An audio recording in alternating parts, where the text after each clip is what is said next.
حضرت انس رضی اللہ عنہ سے روایت ہے کہ رسول اللہ صلی اللہ علیہ وسلم نے فرمایا، سب سے آخر پر جہنم سے 4 آدمیوں کو نکال کر اللہ کے حضور پیش کیا جائے گا، وہ پھر انہیں جہنم میں لے جانے کا حکم فرمائے گا۔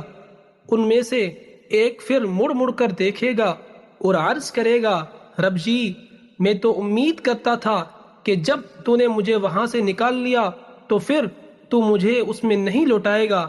فرمایا، اللہ اس کو جہنم سے نجات دے دے گا۔ مشکات المصابیح حدیث نمبر 5588۔ حضرت ابو ہریرہ رضی اللہ عنہ سے روایت ہے کہ رسول اللہ صلی اللہ علیہ وسلم نے فرمایا، میں تمہیں جس چیز کا حکم دوں اسے مانو اور جس چیز سے روک دوں اس سے رک جاؤ۔